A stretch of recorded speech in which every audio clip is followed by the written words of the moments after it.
네, 소개 말씀 감사드립니다. 오늘 이렇게 좋은 자리에서 강의를 할 수 있는 기회를 주신 조합장님을 비롯한 여러 이제 분들께 감사드리고, 또 날씨가 춥고 어제 눈이 내렸는데 이렇게 미끄러운 길을 또 이기시고 참석해 주신 여러분들께도 오늘 제가 말씀드리는 내용이 조금이나마 도움이 되었으면 좋겠다는 생각을 하면서 강의를 시작해 보겠습니다. 먼저 오늘 제가 이제 말씀드릴 내용은 고혈압, 그리고 고지질혈증, 콜레스테롤 이런 것들이죠. 예방과 관리에 대한 내용이고, 아무래도 제가 이제 그 백병원에서 일을 하다 보니까 조금 이제 의학적인 내용들이 안 들어갈 수가 없고요. 그런 내용 포함해서 일상생활에서 조금 더 신경을 쓰시면 좋을 것 같은 부분 같이 말씀을 드리려고 하고요. 들으시다가 뭐 궁금하시거나 아니면 평상시에 여기 오신 분들 중에서 분명 고혈압이나 아니면 고지혈증 때문에 약을 복용하시는 분들도 있으실 거라고 생각이 되는데, 병원에서 오셨는데 마침 질문을 하려다가 시간이 없어서 질문을 못 하셨다거나 아니면 깜빡하고 못 물어봤는데 진짜 궁금하셨다거나 하는 것들이 있으면 제가 답변 드릴 수 있는 부분들은 열심히 답변도 드리도록 하겠습니다. 그리고 오늘 강의는 이제 준비를 하면서 또 생각을 한 게, 저희 아버지는 고혈압하고 이제 고지혈증 때문에 약을 복용하고 계시고요. 어머니께서도 콜레스테롤이 높아서 약을 복용하십니다. 그래서 평상시에 집에서 저한테 이럴 때는 어떻게 해야 되냐 이렇게 말씀을 하셨던 것들이 있어서, 그럴 때 이제 제가 대답을 해드렸던 거를 생각을 하면서 발표 자료는 준비해 보았습니다. 그럼 시작하도록 하겠습니다. 그 내용들은 조금 딱딱한 내용도 들어가 있을 수 있어서 우선 이런 식으로 이제 제가 나름대로 질문과 답변을 드리는 형식으로 준비를 해보았고요. 조금 편안한 마음으로 들으시면 될 것 같습니다. 그래서 고혈압으로 이제 시작을 할 건데, 질문 제가 여기 써 있는 것처럼 혈압이 높은데 불편한 점은 없어요. 꼭 약을 복용해야 될까요? 혈압이 높다고 하셔서 오시는 분들 중에 열의 10분은 이 질문을 저한테 꼭 하십니다. 아마 여기 앉아 계신 분들도 모두 다 비슷한 생각을 하실 것 같고요. 답은 마음속으로 어떻게 하면 좋을까 생각하시면서 제가 말씀드리는 내용을 들어주셨으면 좋겠습니다. 요거는 이제 신문 기사를 제가 가져온 건데요. 세계 2차 대전 후에 이런 얄타 회담이라는 게 열려서 여러 나라의 이제 그 대표되는 분들이 앞으로 이런 2차 대전 후에 이런 회복을 어떻게 하면 좋을까에 대해서 회담을 나눴던 것이 얄타 회담이라고 있고, 아마 이 세계사에 관심이 있는 분들은 아시는 분들도 분명 있으실 겁니다. 그래서 여기에 참석한 사람들이 3분인데 이름을 들으면 누구신지 아실 겁니다. 그래서 한 명씩 말씀을 드리면, 영국의 처칠 총리시고 당시에 71세, 술하고 담배 그리고 고혈압에 비만 있으시고, 이때는 아니지만 조금 더 시간이 흘러서 이제 치매까지 앓으셨다고 하고요. 그 다음에 두 번째가 당시에는 이제 러시아가 아니라 소련이었던, 소련의 서기장이었던 스탈린이고 67세입니다. 술하고 담배 그리고 이제 뇌졸중, 중풍을 앓으셨었고요. 마지막으로는 미국의 대통령이었던 루즈벨트 대통령입니다. 이 얄타 회담에 참석하였을 때는 63세였고 담배를 태웠고 50대 때 고혈압을 진단을 받았고, 그 다음에 신부전을 같이 진단을 받았습니다. 그러면은 저 위에 이제 써 있는 것처럼 이 3명 중에 누가 가장 먼저 사망을 하였을 거라고 혹시 생각을 하시나요? 이미 답은 나와 있고 역사적인 사건에서 누가 먼저 사망을 했다라는 건 다 아실 테고, 루즈벨트 대통령입니다. 가장 나이가 젊은데 가장 먼저 사망을 하였고요. 기사들을 찾아보면 루즈벨트 대통령은 이미 얄타 회담을 참석을 하였을 때부터 건강이 안 좋았고, 회담 장소가 미국이 아니었는데 그런 한간에 이제 들리는 이야기로는 소련에서 일부러 멀리까지 이제 루즈벨트 대통령이 이동을 하려고 불렀다, 회담을, 이런 얘기도 있습니다. 그래서 보시면은 저기에 써 있는 이렇게 얄타 회담이 열렸고, 그 다음에 얼마 지나지 않아서 루즈벨트 대통령은 사망을 하였고요. 뇌출혈로 사망을 하였습니다. 그래서 의식을 갑자기 잃으면서 쓰러져서 그 뒤로 이제 깨어나지 못하였는데, 당시에 보시면은 여기 나와 있는 것처럼 혈압이 300이 넘습니다. 보통 혈압 하면은 이제 수축기, 이완기라고 해서 심장이 쿵닥쿵닥 뛰면 짤 때 그리고 다시 늘어날 때 이렇게 두 가지 혈압으로 체크를 하고, 정상 혈압이라고 알고 계시는 게 120에 80 많이 들어보셨을 텐데요. 그 120에 해당되는 위의 혈압이라고 제가 가끔 말씀을 드리기도 하는 수축기 혈압이 300이니까 정상이라고 말하는 거에 거의 한 3배 정도가 되는 높은 혈압이죠.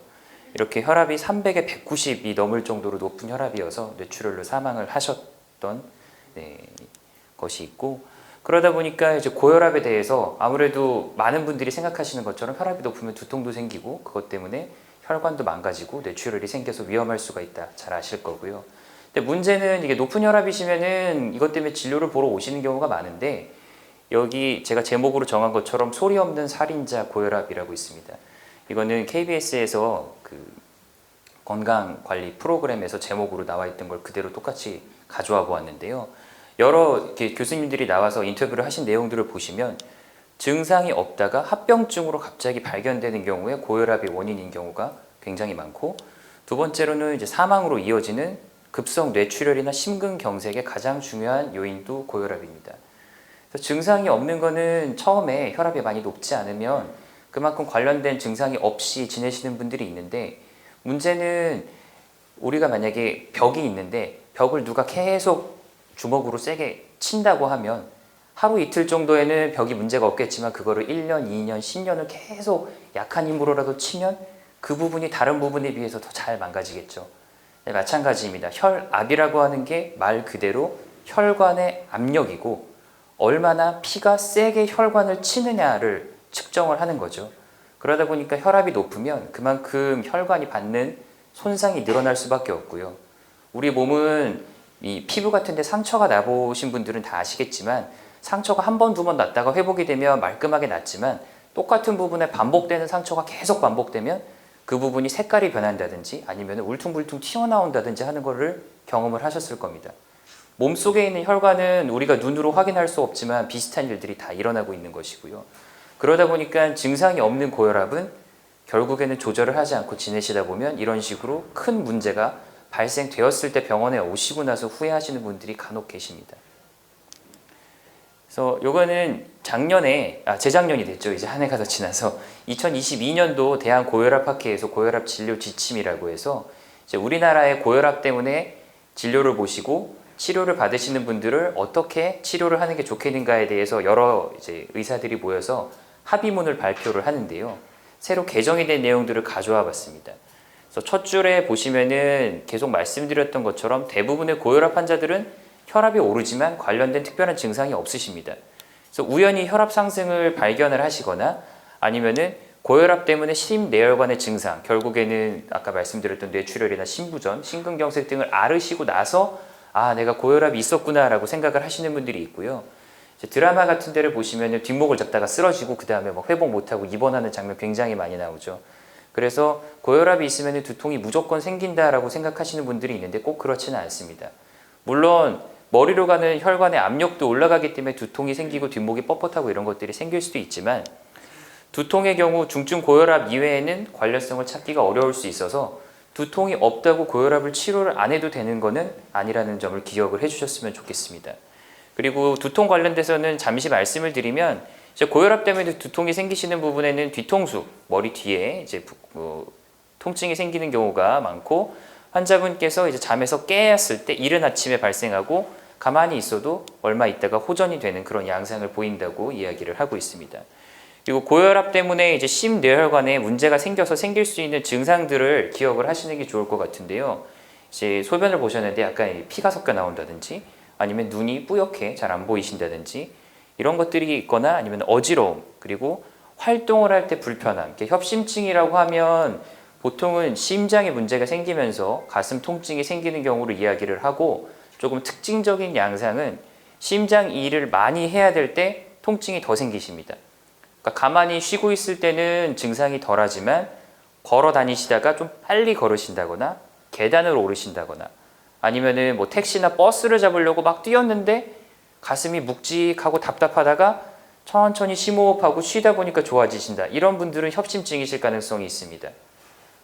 그렇기 때문에 그런 증상이 있을 때도 꼭 진료를 보셔야 되고요. 가슴이 쿡쿡 쑤신다든지 아니면 옆으로 좌로 우로 돌아 누웠을 때 가슴이 불편하시다거나 하면은 이럴 때에는 심장과 관련이 없는 증상일 수 있습니다. 하지만 그렇다고 해서 꼭 심장이 건강하다라고 이야기를 할 수 있는 건 아니기 때문에 불편하신 증상이 있으면은 가까운 병원에서 상담을 받으시는 게 좋을 것 같고요. 그 다음에는 당연히 이제 고혈압 때문에 심부전이 생기면 심부전이라는 말 자체가 심장이 정상적이지 못하다라는 것이기 때문에 제대로 기능을 못하는 심장 때문에 폐에 물이 차거나 몸이 붓고 숨이 찬 증상들이 생길 수가 있습니다. 그래서 고혈압은 이런 여러 가지 원인에 다 이유가 되는 질병이기 때문에 굉장히 중요하고요. 역시 생로병사의 비밀의 한 장면을 가져와 봤습니다. 고혈압 때문에 고생하신 분이시고 이분은 영상을 보시면 고혈압이 있지만 치료를 안 받으셨던 분이시더라고요. 그래서 67세 분이시고 써 있는 글을 제가 한번 읽어보겠습니다. 텔레비전을 보고 웃고 이러다가 잠깐 잠이 들었는데 머리에서 툭 소리가 났다 라고 하시고 이 다음에 쓰러지셔서 뇌출혈을 진단을 받고 그 다음에 재활치료를 받고 이렇게 하신 분이시고 저희 병원에도 비슷한 분이 오셔서 이런 예시로 한 분을 케이스로 가져와 봤습니다. 조금 더 젊으시죠. 아까 분보다 젊으시고 이제 54세 남자 환자분이시고 영어로 써 있는 내용들은 제가 이제 한글로도 잠깐 가져와 봤는데요. 응급실에 오셨습니다. 응급실에 오신 내용은 오른쪽 얼굴이 마비가 되고 오른쪽 팔에 힘이 떨어지고 그 다음에 말이 잘 안 나온다. 발음이 어눌해진다. 딱 들으시기에 뭔가 머리에 이제 문제가 생기고 중풍 같은 게 생겼을 때 이런 증상이 많이 생긴다고 하잖아요. 그래서 새벽에 일어났더니 이런 증상이 있어서 오셨고 여기서 주목해야 될 점은 혈압이 240에 거의 120 정도 되십니다. 혈압이 높았는데 원래 약을 안 드셨던 분이시고요. 보시면은 결국에는 수술을 했고 수술을 한 이유가 뭐냐 하면 이쪽에 보시면 이렇게 좀 회색빛으로 좀 밝게 빛나는 부분이 보이실 거예요. 뇌출혈입니다. 머리에 피가 난 거죠. 혈관이 터져서. 뇌출혈이 생겨서 이 수술하시는 신경외과 선생님들이 수술을 하셨고 아까 설명드린 것처럼 말이 잘 안 나오고 어눌하고 했기 때문에 입원하시는 동안에 계속 언어 치료를 받으셨습니다. 그래서 언어 치료를 받으셨는데도 불구하고 제 진료를 보셨을 때 아직 다 발음이 정확하게 회복이 되지 않으셨고요. 그래서 이분은 이렇게 혈압약을 여러 개를 드실 수밖에 없었습니다. 혈압이 200이 넘으셨으니까요. 혈압을 조절하고 나서 이제 체크를 한 혈압은 110에 80까지 많이 좋아지셨고 증상도 없으시고 불편한 거 없이 이제 외래로 다니시는데 결국에는 재활치료는 계속 받고 계십니다. 아직도 약간 불편한 게 있다고 하시기 때문에 이런 분들을 보다 보면 혈압을 조절하지 않았을 때 결국에는 일상생활은 복귀는 가능하셨지만 불편한 게 남으셨기 때문에 속담에 이제 뭐 소잃고 외양간 고친다라는 이야기가 있는 것처럼 뭔가 큰 일이 벌어지고 나서 치료를 잘 받는 것도 중요하지만 그런 일이 생기기 전에 미리미리 예방을 하는 것이 훨씬 더 중요하다라는 생각이 들었습니다. 그리고 이분의 심장을 보시면 제가 혈압이라고 하는 게 결국에는 팔에서 보통 혈압을 재시잖아요. 그래서 팔에서 혈압을 쟀는데 압력이 높으면 어떠한 것이냐 하면 심장 입장에서는 힘이 듭니다. 왜냐하면 우리가 어딘가 물을 만약에 쏜다고 했을 때 압력을 120에 80이라고 기준으로 보면 120에 80으로 압력이 있는 부분에 물을 보내려고 하면 1 정도의 힘이 든다고 했을 때 그거보다 만약에 200 정도로 압력이 올라갔다라고 생각하시면 거기까지 물을 쏘려고 그러면 어떻게 보면 높이가 올라간 거죠. 더 높은 데까지 피를 보내야 되니까 힘이 더 세게 짜야 되지 않겠습니까? 심장이 힘듭니다. 그만큼 팔다리까지 피를 보내야 되는 게 머리까지 피를 보내야 되는 게 심장이 해야 되는 일인데 높은 압력을 가진 데까지 피를 보내려다 보니까 얘가 힘들어요. 그러면은 우리가 힘들었을 때 어떻게 하느냐? 더 잘 보내려고 노력을 해야 되니까 심장이 두꺼워집니다. 보시면 이분은 아까 혈압이 200이 넘으셨죠? 제가 여기가 수치가 조금 잘 안 보일 수 있는데 혹시 이쪽에 보이시나요? 이렇게 저희가 심장의 두께를 체크를 하는데 한 12mm 정도 체크가 됩니다. 보통 정상적인 심장은 10mm가 넘지가 않습니다. 젊으신 분들은 한 7에서 8, 특히 여성분들 같은 경우에는 더 그거보다 낮게 나오는 경우도 있고요. 그래서 이분은 고혈압 때문에 뇌출혈도 생기고 고혈압 때문에 심장이 두꺼워지는 심비대까지 같이 있어서 이런 경우에 저희는 혈압에 의해서 장기가 최소 2개가 이상 망가졌다고 평가를 합니다. 그리고 이렇게 혈압이 있어서 심장이 두꺼워지면 간혹 또 질문을 주시는 경우가 왜 몸이 튼튼해지려면 운동 많이 하시잖아요. 그래서 팔다리에 근육이 많아야 건강하고 넘어져도 안 다치고 이런다고 하시는데 심장은 그렇지 않습니다. 심장이 두꺼워지는다는 거는 어떻게든 피를 보내려고 고생을 한다는 거기 때문에 이렇게 심장이 두꺼워지다가 제가 뒤에도 잠깐 보여드리겠지만 결국에는 우리가 만약에 아령을 든다고 하면 처음에 10개, 12개를 들 때는 열심히 드는데 내가 10개밖에 못 드는데 누군가 20개, 30개를 들라 그러면 나중에 못 들죠. 힘이 들죠. 들려고 해도 들 수가 없습니다. 그런 식으로 심장 기능이 떨어집니다. 그렇게 해서 고혈압이 조절이 안 돼서 심장이 두꺼워지시는 분들도 있고 고혈압을 이기려고 하다가 결국엔 이기지 못하고 심장 기능이 뚝 떨어져서 폐에 물이 차거나 숨이 차거나 해서 오시는 분들도 있습니다. 그래서 이런 것들이 생기지 않게 하려면 혈압을 잘 조절해야 되고요. 다음에 이제 질문은 측정할 때마다 혈압이 계속 높은데 얼마나 높아야 고혈압인가요? 라는 질문을 또 받습니다. 건강검진을 여기 계신 그 조합원들께서는 매년 받으시는 걸로 알고 있고, 건강검진 받으시면 정상 혈압이 얼마고 얼마 이상이 높으니까 상담을 받아보세요라는 수치가 있을 겁니다. 그래서 요즘에는 고혈압 수치를 많이 알고 계시기 때문에 고혈압의 진단의 기준이나 이런 것도 아시겠지만 다시 한번 정리하고 넘어가려고 하는데요. 고혈압은 우리나라 기준으로 하였을 때 보시는 것처럼 1기랑 2기로 나누고 있습니다. 당연히 2기 고혈압이 더 안 좋겠지만 우선 1기 고혈압을 살펴보시면 수축기 위의 혈압은 140, 아래 혈압은 90이고, 이게 두 개가 다 넘어야 고혈압으로 진단을 하는 게 아니라 둘 중에 하나만 넘어도 고혈압으로 진단을 합니다. 120에 80 정상혈압으로 알고 계실 텐데 그것뿐만 아니라 고혈압이 어떨 때 고혈압인가도 기억을 해주시면 좋을 것 같고, 다음에 어떨 때는 140에 90이라고 하는데 누구는 어디 가니까 나는 그거보다 안 높은데 자꾸 고혈압이니까 약을 복용해야 된다라고 하는 경우가 있으실 텐데요. 그거는 혈압이 몸 컨디션에 따라서 계속 변하잖아요. 누군가가 옆에서 스트레스 받게 하면 당연히 올라갑니다. 왜냐하면 우리 몸이 스트레스에 이기기 위해서 교감신경이라고 하는 것들이 활성화가 되면 맥박도 빨라지고 손에 땀도 나고 혈압도 오르고 이런 쪽으로 작용을 하는데, 스트레스 받는 상황에서 혈압을 재면 올라가는 게 당연하고, 병원에 오시면 아무래도 집보다는 불편하시잖아요. 소란스럽고 뭔가 다른 아프신 분들도 보면 나는 저렇지 않을까 걱정이 되고 혈압이 오릅니다. 그래서 기준이 약간 다른데, 집에서 혈압을 체크를 하셨을 때 고혈압이라고 진단을 하는 기준은 병원보다 5가 낮습니다. 그래서 135에 85를 기준으로 합니다. 그리고 어떤 분은 24시간 활동 혈압이라고 해서 팔에다가 그 고혈압 기계 같은 거를 그러니까 달고 집에 가셔서 낮에 그리고 잘 때 혈압을 체크해서 하루 동안 혈압이 얼마 나오나 이런 검사들을 해보신 분들도 있을 텐데요. 그랬을 때 혈압은 또 조금 다르긴 합니다. 하지만 그거는 오늘은 설명을 드리지 않고, 그렇기 때문에 140이 90이 아닌데 나는 왜 혈압약을 먹으라고 하고 혈압약을 복용을 하고 분명 병원에서 혈압이 그렇게 나쁘지 않은 것 같은데 담당 의사가 혈압이 조절이 조금 덜 되는 것 같으니까 약을 조절하는 게 좋으실 것 같습니다. 아니면 생활 습관을 바꾸셔서 좀 덜 짜게 드시거나 하는 것들이 좋을 것 같습니다라고 이야기를 하는 것들은 이러한 것들 때문에 기준이 약간 달라서 생기는 것일 수 있기 때문에 집에서 혈압을 재실 때도 이 기준을 한번 생각을 하시고 체크를 하시면 좋을 것 같습니다. 다음으로는 뭐 영어로 써 있지만 결국에는 혈압이라는 것은 옛날에는 어쩔 수 없이 그냥 갖고 사는 거다라고 생각을 해서 저희가 이제 진단명이라는 것을 전산에다가 기록을 할 때 본태성 고혈압이라고 기록을 옛날에 했었는데요.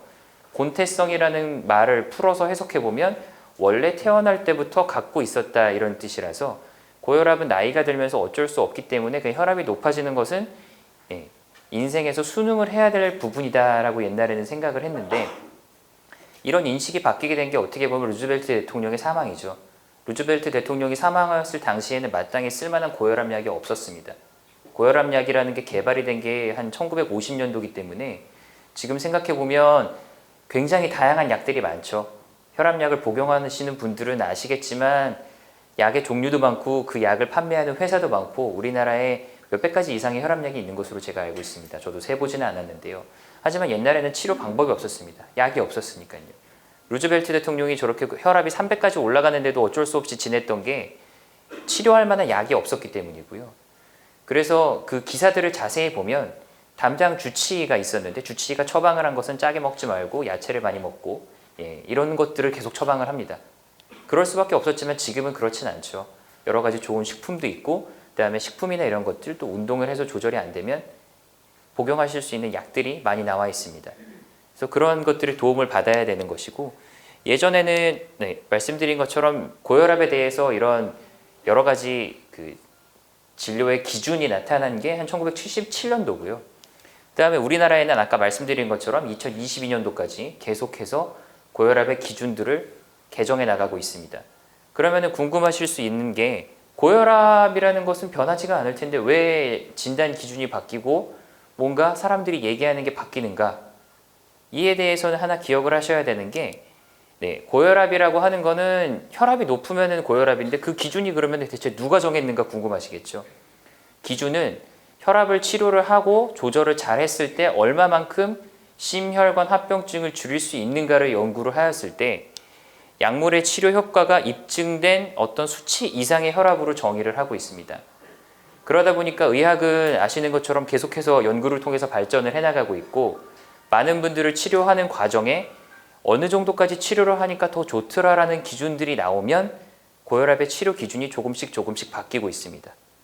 그래서 옛날에는 괜찮았는데 요즘에는 왜 다른 얘기를 하는가 이런 것들을 보시면 아마 담당 의사 선생님이 이런 기준들이 바뀐 것에 맞춰서 지금 오신 분들을 치료를 하고 계시는 것이라고 생각이 됩니다.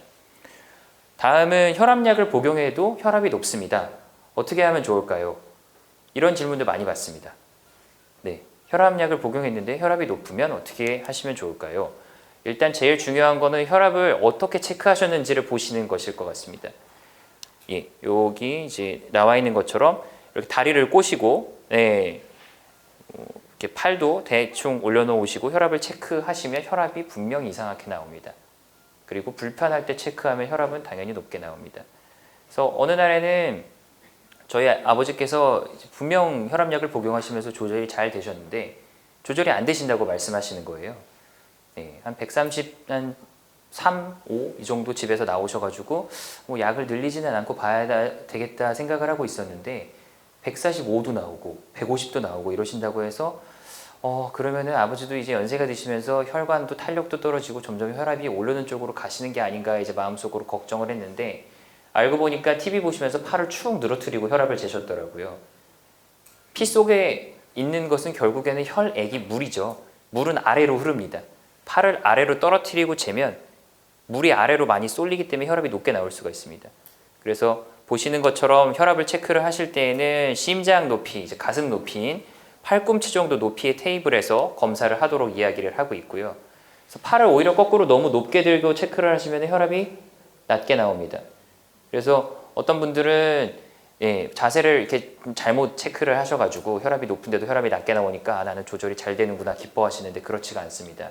잘 체크를 해서 정확하게 혈압을 측정을 하시는 게 중요하고 그러면 어떨 때 재면 좋은가?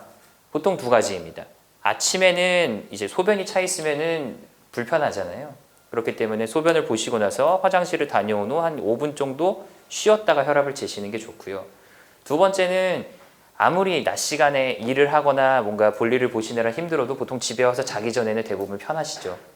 그렇게 편할 때 재시라고 샤워나 목욕하기 전, 자기 전에 한 번 더 측정을 하시도록 합니다.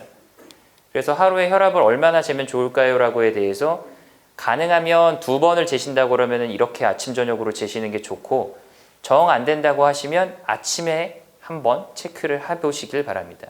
그리고 두 번째로는 혈압이 왔다 갔다 할 수가 있기 때문에 한 번 딱 재지 말고 2번 한번 재보시는 게 좋습니다. 2번 재셔서 비슷하게 나오면 그게 본인 혈압이시고 만약에 2번을 쟀는데 너무 차이가 많이 난다. 그럼 한 번은 잘못 나왔었기 때문에 한 번 더 재서 평균적인 수치를 확인을 해보셔요. 그리고 마지막으로 말씀드릴 거는 심장 높이에서 혈압을 체크를 하시라는 거고요. 그래서 이렇게 잘 체크를 했는데도 혈압이 높다.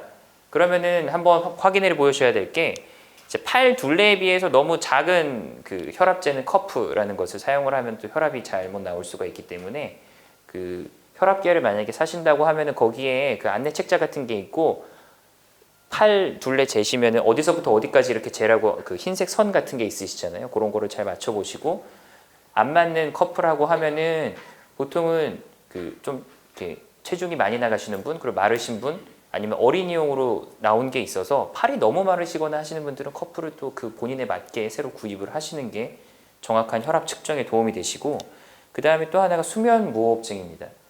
잠잘 때 가끔 이렇게 코를 뭐 고시다가 헉 하고 숨 안 쉬고 막 1, 2초 있다가 다시 숨 쉬시고 하시는 분들 주변에 있으실 텐데 이런 경우에는 수면 무호흡증을 의심해 볼 수 있고 수면 무호흡증은 혈압을 올리는 원인이 될 수 있습니다.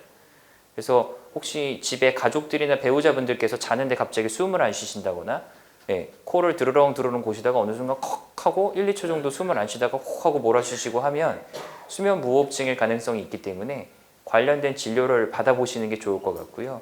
그래서 수면 무호흡증을 치료를 하시면 올랐던 혈압이 떨어지시는 분들이 있습니다. 다음은 이제 관절이 아프실 때 많이 복용하시는, 여기 보면 뭐 비스테로이드 소염제 엔세이드라고 써 있는데, 정형외과 선생님들이 그리고 또 저도 관절 아프시다고 하면 처방하는 약 중에 타이레놀이 아닌 많은 부분의 그 진통제들이 여기에 속해 있습니다. 관절이 아프면 당연히 불편한 거를 해소를 해야 되니까 진통제를 복용하셔야죠. 근데 진통제를 너무 오래 복용하셨을 때에는 이런 식으로 혈압에도 영향을 줄 수 있기 때문에 아프실 때 복용하는 거를 하지 마시라고 말씀드리고 싶진 않고요. 괜찮아졌는데도 너무 오래 복용하시는 거는 담당 의사 선생님과 상의하셔서 계속 이걸 먹어야 될지 아니면 중단을 해도 될지 체크해 보시기 바랍니다. 그리고 피부에 질환이 있으면 스테로이드, 호르몬 같은 것들 복용하시는 경우가 있을 텐데, 이런 경우에도 혈압을 올릴 수가 있고, 간혹 감초, 마황 등이 포함된 한약재를 복용하시는 경우에도 혈압을 올릴 수가 있기 때문에, 혈압이 평상시에 괜찮았는데 이상하게 최근 들어서 갑자기 올라갔다 하시면 그 사이에 먹는 게 바뀐 건 없는지부터 한번 체크해 보시는 게 좋을 것 같습니다. 다음으로는 고혈압 약의 종류가 많다는데 과연 나는 어떤 약을 복용해야 되고 누가 추천을 해줬는데 이 약은 왜 먹으면 안 되나요? 라고 하시는 분들이 있습니다. 네, 여기에 뭐 의학적인 내용이 써 있어서 조금 복잡할 수는 있겠지만, 흔히 많이 사용하는 혈압약제는 이렇게 4가지 종류이고요. 그래서 뭐 안지오텐신 전환효소 억제제, 뭐 베타 차단제, 칼슘 채널 차단제, 이뇨제 이런 식으로 되어 있습니다.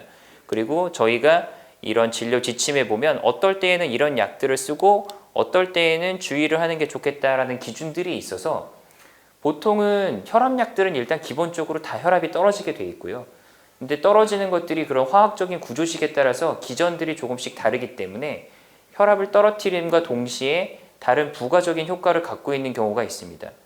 어떤 다른 동반 질환들이 있느냐에 따라서 이런 약을 쓰고 저런 약을 쓰고 하는 것들이 있어서, 그 담당 의사 선생님께서 아마 그거에 맞춰서 혈압약을 주시지 않았을까라고 생각이 되고, 혹시라도 뭔가 걱정되시는 게 있으면 상담을 한번 다시 받아보시는 게 좋을 것 같습니다. 네, 이게 또 제가 많이 받는 질문인데요. 고혈압약을 복용을 하십니다. 근데 복용을 하시는데 이 혈압도 결국에는 약이 센 약이 있고 약한 약이 존재합니다. 진통제도 그렇듯이요. 그러면 나는 혈압약은 약하게 먹고 싶은데 꼭 혈압약을 세게 먹어야 되나요? 살짝 먹고 조절하면 안 될까요? 라고 하시는 분들이 있는데요. 이거는 이제 혈압의 분류를 아까 말씀드린 것처럼 고혈압이 이제 140에 90이고 정상혈압이 120에 80이라고 해서 우리나라에서 심혈관 질환이 혈압별로 얼마나 많이 생기는가를 본 그래프입니다.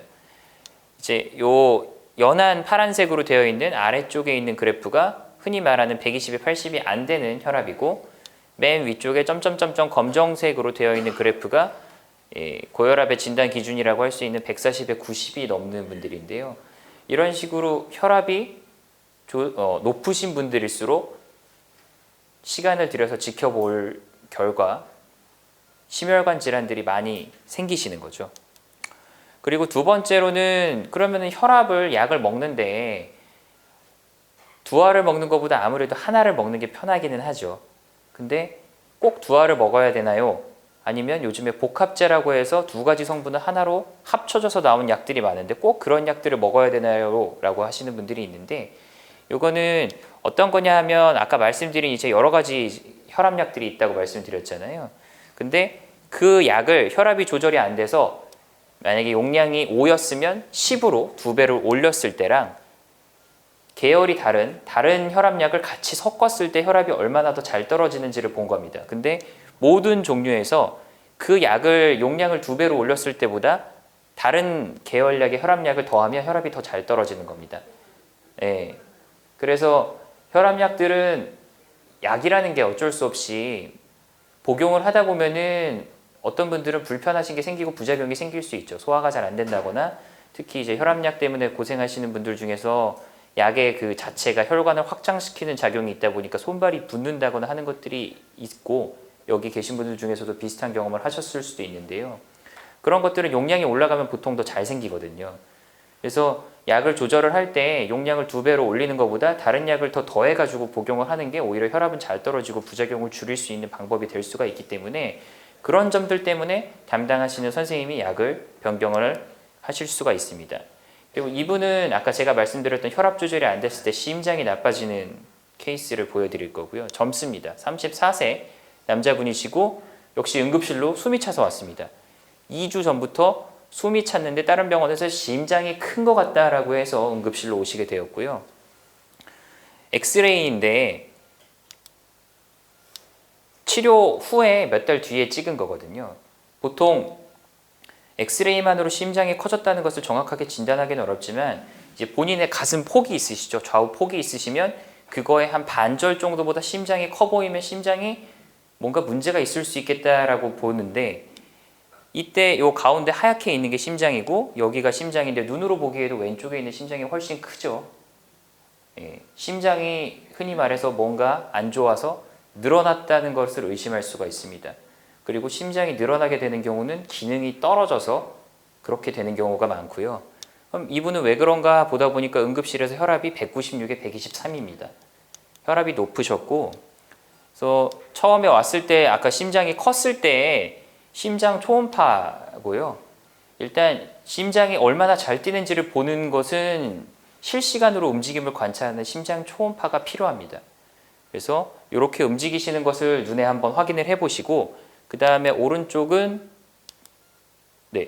회복을 하셔서 심장 크기가 줄어들었을 때 다시 검사를 하였던 심장 초음파입니다.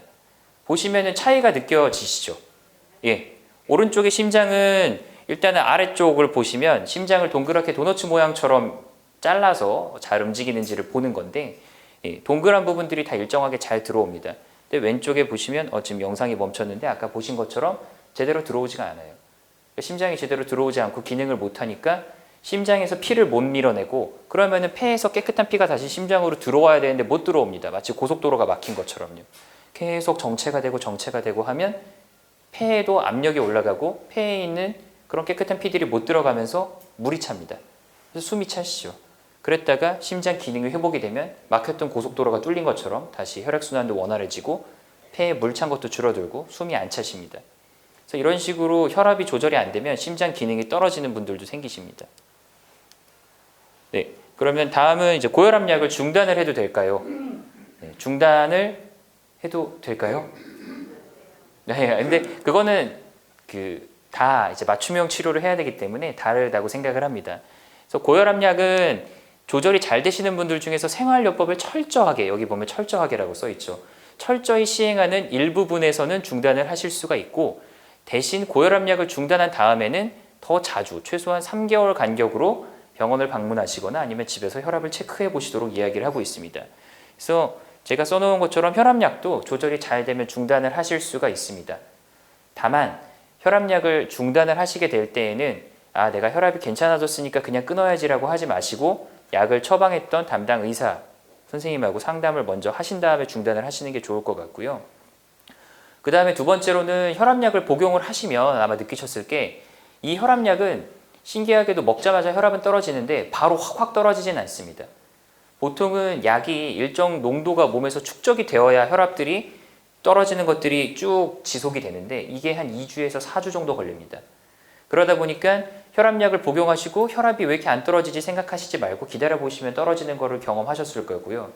거꾸로 말하면 약을 중단하시고 하루 이틀 지났을 때 혈압이 살짝 오르기는 합니다. 왜냐하면 약을 복용 안 하셨으니까요. 하지만 그 혈압이 오르는 정도가 미미하고 우리 몸에서 누적되었던 혈압약들이 다 씻겨 나가는 1, 2주가 지나면은 혈압이 더 많이 오르실 수가 있거든요.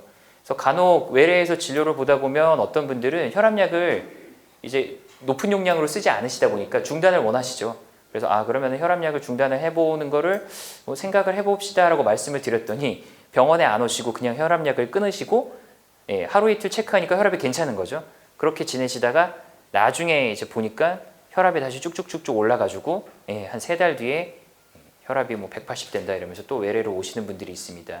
그래서 혈압약은 먹고 나서 만약에 진짜로 계속 중단을 원하신다고 하면 여기 써 있는 것처럼 그런 식생활 그리고 운동 적절하게 하시는 것들 뒤에 설명드릴 텐데 지키시면서 혈압을 더 자주 체크해 보세요.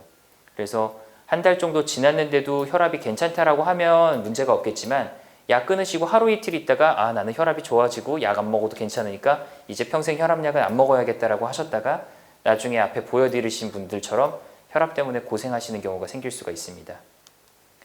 그리고 생활 습관이 왜 중요하냐? 여기 보시면 좋은 생활 습관은 고혈압약 1개 정도의 혈압 강화 효과가 있다라고 되어 있습니다. 혈압약 물론 중요하지만 생활 습관이 굉장히 또 중요하다는 것을 시사하는 부분이고요. 복용 약의 용량과 개수를 줄이기 위해서는 생활요법을 꾸준히 하셔야 되는데 문제는 생활요법을 지속적으로 유지하기가 굉장히 어렵다는 겁니다. 아까 제가 강의하기 전에 그 조합장님께서 보여주셨는데 아침에 이제 여러 가지 과일, 채소들 드신다고 말씀해 주셨고요. 그거를 1년 이상 하신다는 것은 저는 굉장히 대단하시다고 생각을 합니다. 저도 뭔가 아침에 야채나 이런 것들을 갈아 먹고 출근을 해야지라고 생각했지만 보통 일주일이 잘 안 가더라고요. 이렇게 시도해 보신 분들은 비슷하게 경험이 있으실 겁니다. 마트에 가서 장을 보고 이걸 열심히 앞으로 아침에 챙겨서 먹어야지 그러고 한 일주일 지나니까 그 불편하고 야채 씻기도 그렇고 관리도 안 되고 그래서 못 하시는데 그렇게 하시지 말고 꾸준하게 생활요법을 지속을 하신다고 하면 앞에 말씀드린 것처럼 혈압약들을 줄이거나 아니면 약하게 혈압약을 드시는 분들은 끊는 것들도 생각해 보실 수가 있습니다. 그래서 얼마나 효과가 있는가? 여기 나와 있는 것들 보시면 소금을 좀 덜 드시고 살을 빼시고 술을 줄이시고 운동을 규칙적으로 하시고 식사도 골고루 잘 하시게 되면 이거를 다 더하면 이 수축기를 기준으로 보면 5, 1, 4, 4 이렇게 10 다 더하면 생각보다 많이 떨어집니다. 수축기 혈압이 적어도 한 10 정도는 떨어질 수 있고요. 이런 것들을 보면은 혈압이 만약에 한 145, 150 정도 되시는 분들은 이 모든 것들을 잘 지키신다는 가정하에 혈압약을 중단을 해볼 수도 있는 거죠.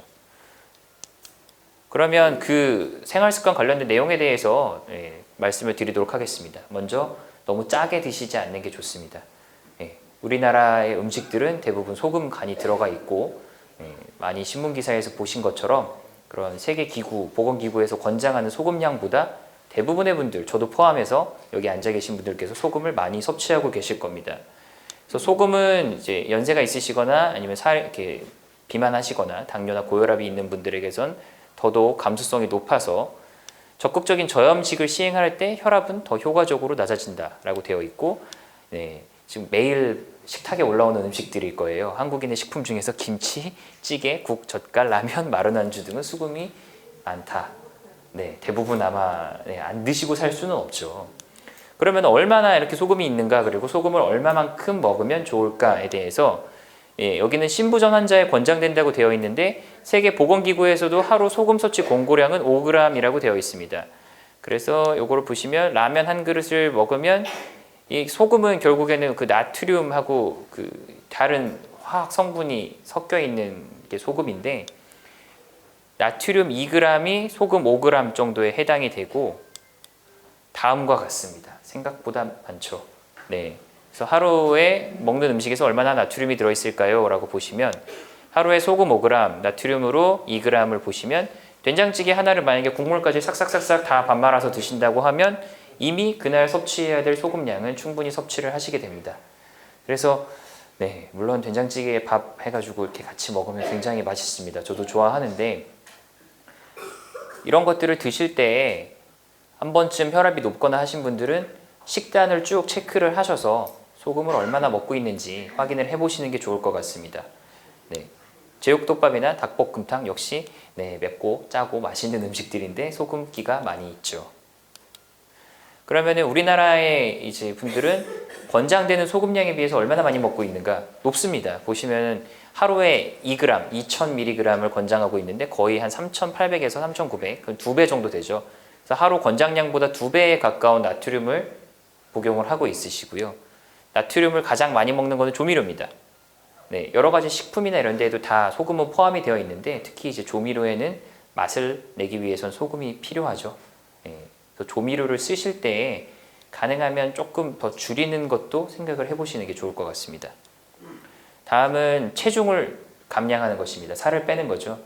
살을 뺀다 그러면 얼마만큼 빼야 되는가, 무한정으로 빼야 되는가, 아니면 젊었을 때 10대, 20대만큼 빼야 되는가 고민이 되실 수가 있는데 체중이 많이 나가시는 분들은 보통은 이 표준 체중이라고 해서 권장되는 체중이 있습니다. 그 체중보다 10% 이상 넘는 경우에 한 5kg 정도 체중을 빼시는 것을 목표로 해보시기 바랍니다. 그래서 5kg 정도 체중을 감량을 하시면 혈압이 떨어지고 뒤에 설명드린 콜레스테롤 관련된 수치도 개선이 됩니다. 그래서 1, 2kg 빼시는 걸로는 물론 당연히 도움이 되겠지만 크게 효과를 보지 못하실 수 있고요. 네, 요 정도는 빼는 거를 생각을 해보시는 게 필요할 것 같습니다. 그 다음에는 술입니다. 네, 술을 마시면 혈압도 상승하고 고혈압에 대한 저항성도 올라가고 이렇게 써 있는데 솔직히 저도 회식도 있고 개인적으로 저는 술을 싫어하는 사람은 아닙니다만 이거를 지켜서 먹기는 쉽지가 않습니다. 네, 하루에 이 정도 이상은 술을 안 먹는 게 좋겠다라고 권장된 걸 보면 맥주 한 병이고요. 소주는 3분의 1병입니다.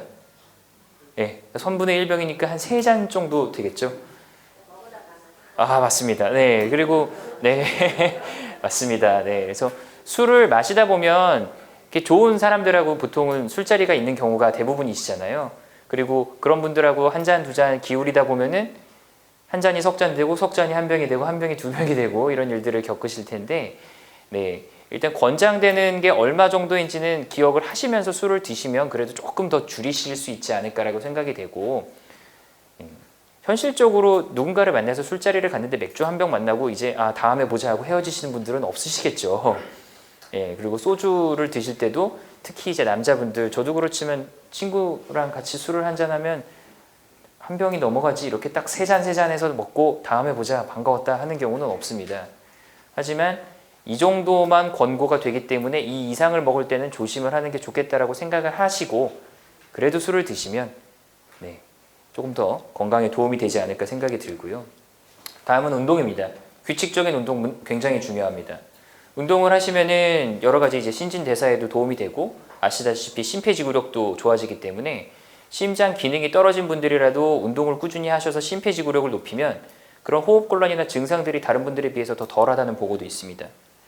그래서 권장되는 거는 역시나 어렵습니다. 다 알지만 시행을 하기 어렵고 일주일에 적어도 5번 그리고 30분 이상 땀이 날 정도로 운동을 하는 것을 권장을 하고 있고, 어떤 운동을 하면 좋을까요? 라고 말씀을 하시는 분들이 있는데 기본적으로는 유산소 운동입니다. 그래서 유산소 운동을 기본으로 하되 좀 복잡하게 써 있어서 뒤에 그림을 가져왔는데요. 등장성 또는 등척성 운동을 병행하는 것을 권고한다.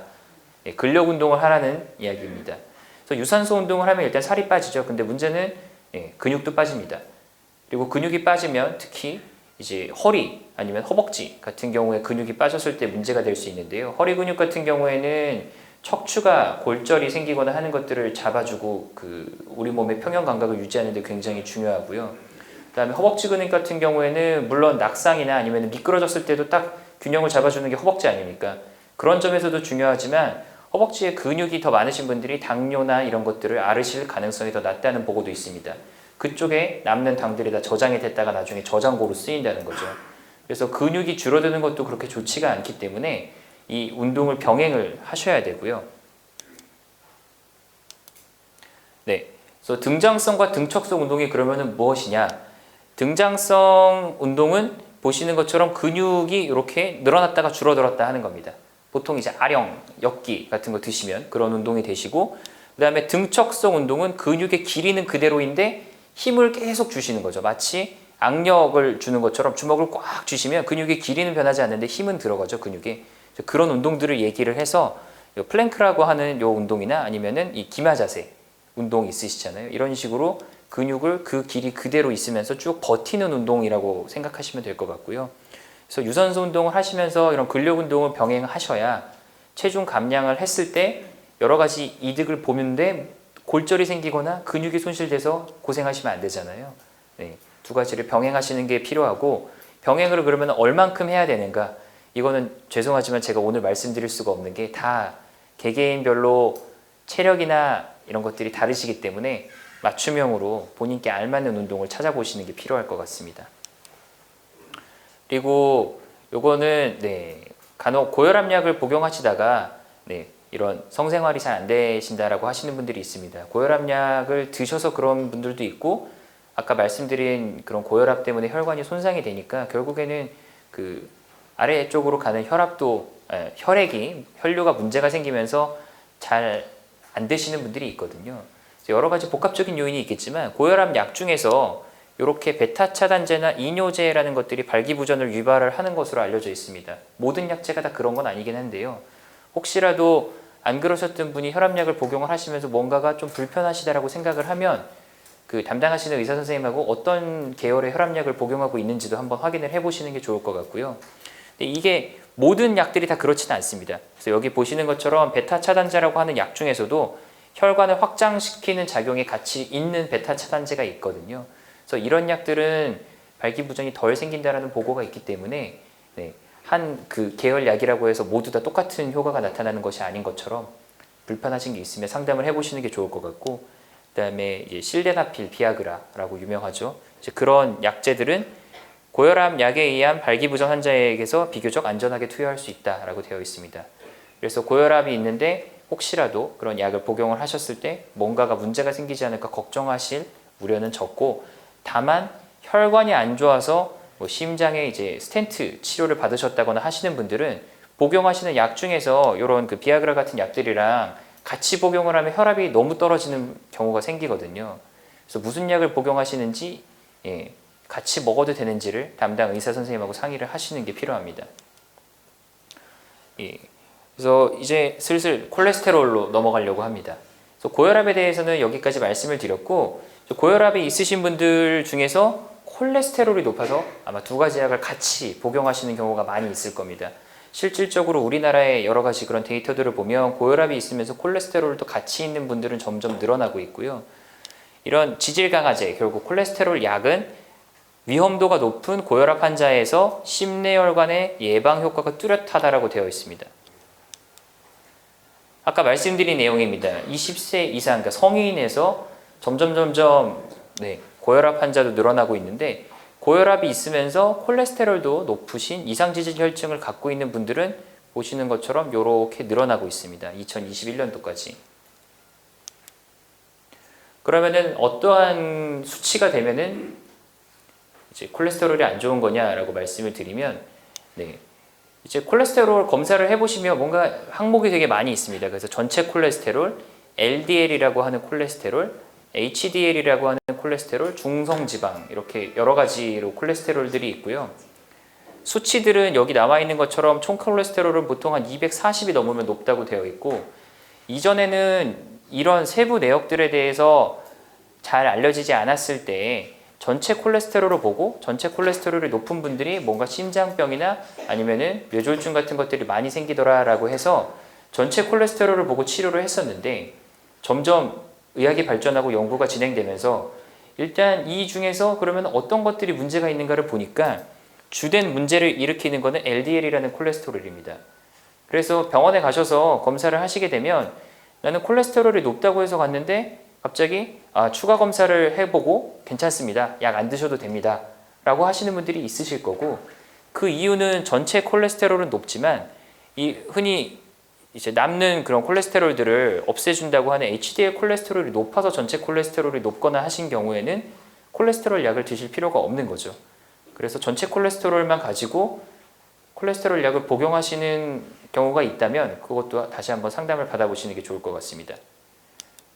그래서 이런 식으로 해서 LDL 콜레스테롤이 보통 경계 수치는 한 130 정도가 넘어가면은 좋지 않겠구나라고 되어 있기 때문에 LDL 130 이 수치는 한번 기억을 하시는 게 좋을 것 같고, 다음에 콜레스테롤 관련돼서는 이 질문을 제일 많이 받는 것 같습니다. 건강검진을 했는데 콜레스테롤이 높다고 들었는데 특별한 불편한 증상이 없고 진료를 볼 필요가 있을까요? 진료를 보실 필요가 있을까요? 콜레스테롤이 높은데 불편한 게 전혀 없으세요. 식사도 잘하고 있으시고 가슴이 아프지도 않으시고 숨도 안 차시고 어지럽거나 이런 것도 없으세요. 진료를 보실 필요가 있으실까요? 네, 진료는 일단 한번 보시는 게 좋을 것 같은 게, 왜냐하면은 어떠한 상태인지 이런 것들을 상담을 받으셔야 될 것 같고요. 콜레스테롤이 높으면 안 좋다 하는 이유는 결국에는 콜레스테롤이 많으면 저희가 검사를 해서 수치로 나타나는 콜레스테롤은 피 속에 있는 콜레스테롤을 봅니다.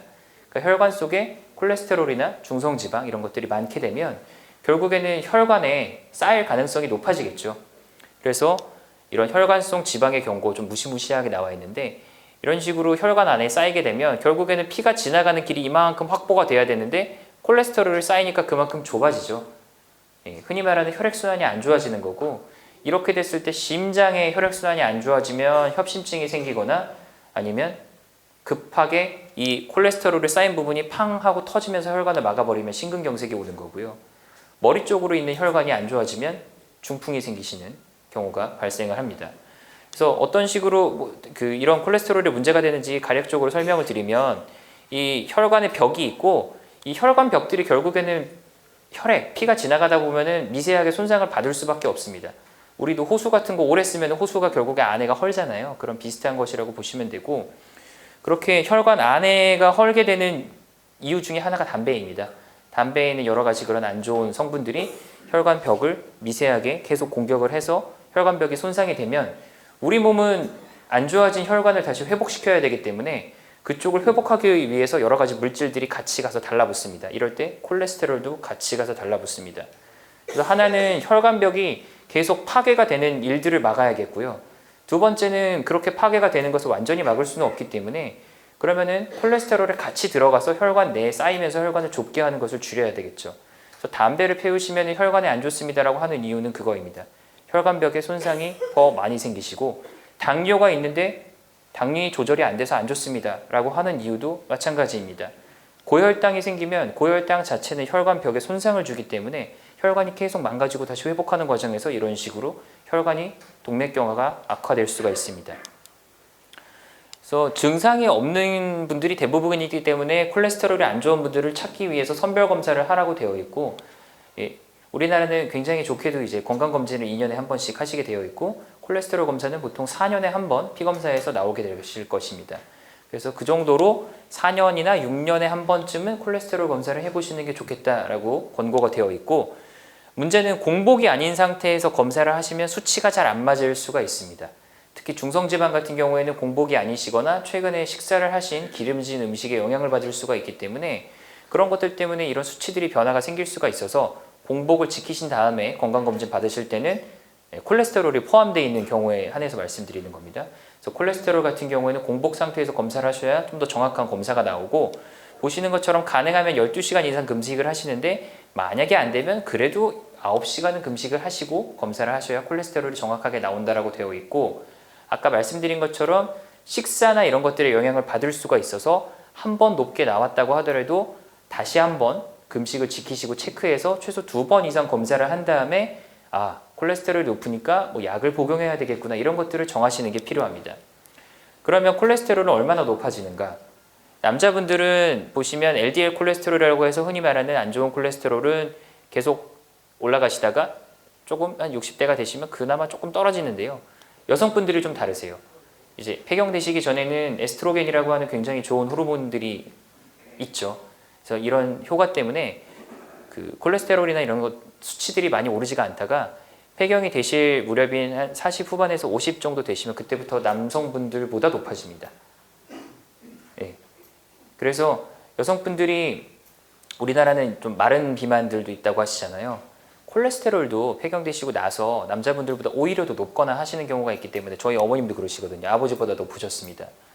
그래서 이렇게 폐경 지나서 콜레스테롤들이 높아지는 것들은 어떻게 보면 호르몬의 변화에 의해서 막기가 어려운 부분이기 때문에 정기적으로 체크를 하시고 그 다음에 필요한 식이 조절, 운동 같이 병행하시면서 그렇게 해도 조절이 잘 안 되신다 그러면 뒤에 설명드리는 그런 기준들을 참고하셔서 약을 복용을 할지 체크를 해보시는 게 좋을 것 같습니다. 그러면 혹시 이런 얘기 들어보신 적 있나요? 콜레스테롤이 낮으면 오히려 안 좋고 적절하게 높아야 더 오래 산다. 이런 얘기 많이 들어보셨을 거예요. 들어보신 적 있지 않으신가요? 네. 그래서 저는 이런 질문들을 받게 되면 유튜브들을 찾아봅니다. 그래서 유튜브에 보면은 굉장히 이제 좋은 정보도 많이 있는데 간혹 저희가 이제 논문이라고 해서 여러 가지 데이터들을 분석을 해서 이런 결과들을 내고 앞으로는 이 결과에 따라서 어떻게 치료를 하면 좋겠다 이렇게 발표를 하게 되거든요. 근데 그거는 해석을 잘해야 됩니다. 해석을 자의적으로 하면 전혀 다른 방향으로 결과가 나올 수가 있는데 그런 식으로 해석을 조금 잘못하시거나 하는 분들이 간혹 있으시더라고요. 그래서 이 중재시설학회 심근경색 치료를 하시는 분들이 만든 학회가 있는데 다다익선이라는 말이 있죠. 그래서 그거와 비슷하게 저저익선, 심신당부 이렇게 캠페인을 하고 있습니다. 그러니까 낮으면 낮을수록 콜레스테롤이 좋다라고 되어 있는데 일단은 틀린 이야기는 아니고 심장이나 아니면 뇌혈관 질환 때문에 고생하시는 분들한테는 100% 맞는 이야기입니다. 콜레스테롤이 높은 것은 오히려 혈관의 동맥경화를 더 악화시킬 수가 있기 때문에 좋지 않습니다. 하지만 콜레스테롤의 음모라고 인터넷에 검색을 해보면 여러 가지 내용들이 나옵니다. 콜레스테롤을 조절할 필요가 없다. 콜레스테롤은 우리 몸에서 염증에 대항하기 위해서 나오는 물질이기 때문에 오히려 이것을 낮추면 위험하다. 그리고 콜레스테롤은 스테로이드 같은 여러 가지 성호르몬들이나 몸에 좋은 호르몬들을 만드는 전구 물질, 그러니까 그 전의 물질이기 때문에 이것을 낮추면 몸의 기력이 떨어지고 성생활이 안 좋아진다. 다음에는 그 콜레스테롤을 너무 낮추면 일찍 죽는다. 이런 얘기들을 하는 경우가 있습니다. 그래서 제가 궁금해서 분명 그분들도 이야기를 하는 것을 보면 어느 논문들을 기준으로 이야기를 하고 있거든요. 찾아봤습니다. 그래서 우리나라에서 이게 서울대 학교에서 발표한 논문이고요. 서울대 하면 아시는 것처럼 우리나라의 굉장히 굴지의 대학이죠.